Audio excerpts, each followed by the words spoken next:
Hola gente, lo que estáis escuchando es un nuevo mini episodio extra para informaros acerca de mi próximo curso de composición en fotografía, pero al igual que el anterior, no es solo un anuncio, voy a daros otro mini adelanto para que veáis lo diferente que es mi manera de enseñar. Hoy vamos a desmontar la famosa regla de los tercios. Bienvenidos a 12 pulgadas, el lugar donde verás, escucharás y aprenderás fotografía.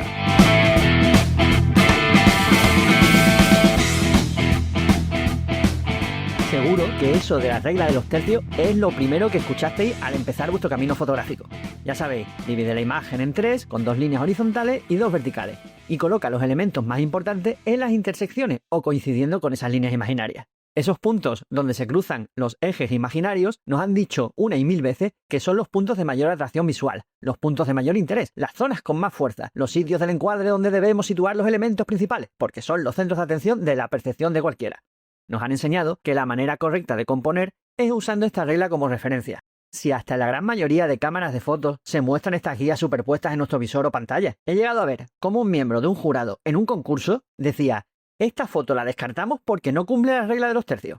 O a otro decir: esta fotografía está muy bien compuesta porque cumple la regla de los tercios. Y lo confieso, al igual que con la ley de la mirada, yo mismo durante mucho tiempo pensé que era la panacea de la composición en fotografía. Cualquier foto siguiendo esta estructura funcionaría perfectamente, o eso me habían dicho. Hasta que empecé a darme cuenta de que había otras muchas formas de componer una imagen que funcionaban incluso mejor que esta manida regla. Entonces comencé a investigar y a preguntarme de dónde venía, por qué estaba tan difundida y qué fundamentos reales tenía si a mí me daba la sensación de que me estaba limitando mucho. Así que, ¿de dónde sale esto de la regla de los tercios? Pues resulta que esta regla no es una ley de la naturaleza, ni está basada en ninguna característica de la percepción humana. Por primera vez la propuso un tal John Thomas Smith en 1797 para aplicarla en pintura de paisajes. Él decía que lo de los tercios es útil para encontrar la proporción de cielo, tierra y agua que podría contener una pintura de paisaje. Por ejemplo, 2 tercios de cielo y el resto para la tierra y el agua. Es decir, nada que ver con puntos de atención o potenciar ningún sujeto. Solo hablaba de proporciones de espacio en el lienzo. Más tarde, un tal George Field, en alrededor del año 1800, hablaba de la proporción entre la cantidad de colores cálidos y fríos que incorporar a una pintura para que haya equilibrio entre ellos. De nuevo, nada de puntos de interés, solo proporciones de cantidades. Y otro posible origen se remonta a un fotógrafo de principios del siglo XX, Henry Pitch Robinson. ¿Tú lo conoces? Porque a mí ni me sonaba. En su libro, llamado Pictorial Effect in Photography, publicado en 1869, él hablaba de la división del encuadre en tercios como posible simplificación de las divisiones correspondientes a la proporción áurea. Que sepas que en un artículo de mi blog demuestro lo poco que coinciden la regla de los tercios y la proporción áurea. Y en algunas charlas he hablado de la inutilidad de la proporción áurea en nuestra disciplina. De hecho, es posible que lo incluya en la charla sobre composición del miércoles 20 en YouTube. El caso es que el propio Henry Pitch ponía en duda esta teoría en su libro. Pues resulta que de alguna manera esta regla ha acabado tan metida en la cultura popular fotográfica que todas nuestras cámaras y móviles la incluyen, y a veces parece que es la única forma correcta de componer una imagen. A ver, yo he estudiado Bellas Artes y jamás escuché ni estudié nada sobre ella hasta la segunda vez que aprendí fotografía. Bueno, ya conocéis la historia. Y me empecé a interesar entonces por la composición. Sí es cierto que para empezar a pintar o dibujar muchas veces se divide en zonas el soporte, pero normalmente en 4 zonas y tan solo para tener referencias de dónde están el centro y las mitades, nunca para encontrar los puntos de interés. También te puedo decir que se suele dividir en 3 el rostro que dibujas, o el cuerpo y otros elementos para hacer un boceto, pero de nuevo no es para encontrar líneas de fuerza o puntos de interés, sino porque es relativamente fácil ver las distancias entre los elementos que estás copiando sirviéndote de esas guías.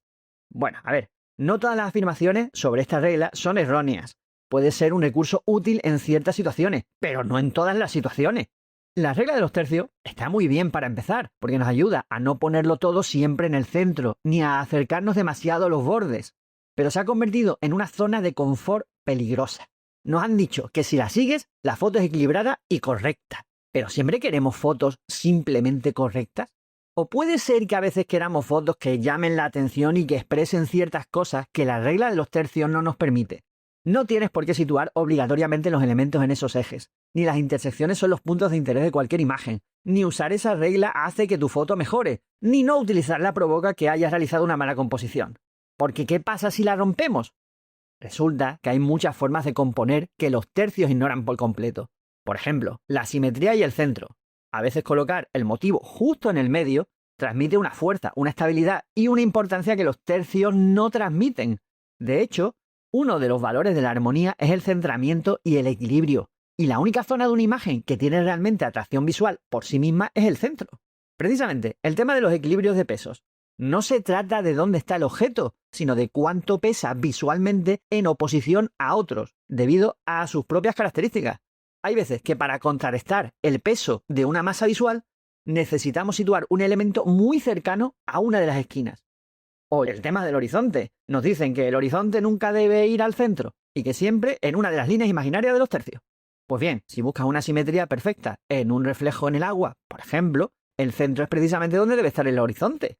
Y si ese cielo es tan potente que merece todo el protagonismo en nuestra fotografía, la Tierra deberá ocupar mucho menos de un tercio para no robarle presencia. En muchas fotos, si pusiéramos la rejilla de los tercios encima, la coincidencia con esa regla estaría cuanto menos cogida con pinzas. Y en otras fotos ni por asomo coinciden. Y sin embargo funcionan. Funcionan porque no siguen una receta, sino que encajan en cómo funciona el ojo del espectador.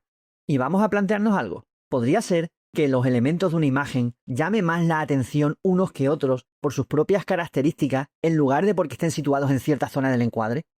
¿Podría ser que factores como el color, la textura, el contraste, el tamaño y un largo etcétera fueran más poderosos para llamar la atención del espectador que una cansina regla? Hace mucho tiempo que desterré la rejilla de los tercios de mi visor porque me condicionaba a no ser más atrevido y te recomiendo a hacer lo mismo. Yo, a la regla de los tercios, la llamo los ruedines de la bicicleta de composición. Cuando aprendemos a montar en bici, en muchas ocasiones nuestros padres les ponen ruedines. Lógico, los niños son un puñetero peligro sobre dos patas, más aún sobre dos ruedas. Con ellos aprendemos cómo mover los pedales y avanzar. Nos sentimos seguros porque hay menos posibilidades de caernos, aunque nos cuesta un poco más girar en curvas cerradas y nos limitan en cuanto a velocidad y posibilidades en general, ¿no? Así que llega un momento en que nos desprendemos de los ruedines y ocurre la magia. Es entonces cuando empezamos a disfrutar de verdad de la bicicleta y de todo lo que podemos hacer con ella. La sensación de libertad es enorme. Claro que al principio nos podemos sentir un poco inseguros, pero no hay duda de que los que amamos movernos en bicicleta jamás usaríamos ruedines. Jamás querríamos volver a usarlos una vez que nos desprendiéramos de ellos y sintiéramos esa sensación de libertad. Pues la verdad es que lo mismo con la regla de los tercios. Está bien aprenderla al principio, porque es fácil de recordar y de asimilar. Es un recurso rápido y que nos puede resolver los casos en los que tenemos ciertos tipos de dudas.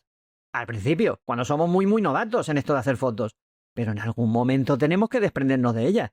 Hay vida más allá de esta regla. Y ocurren cosas maravillosas en composición cuando no nos ceñimos a este encorsetado recurso.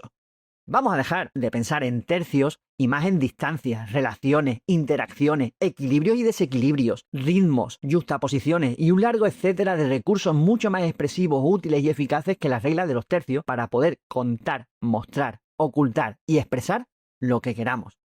Despréndete de reglas, empieza a sentir esa libertad al componer como cuando montamos en bici, pero sin ruedines.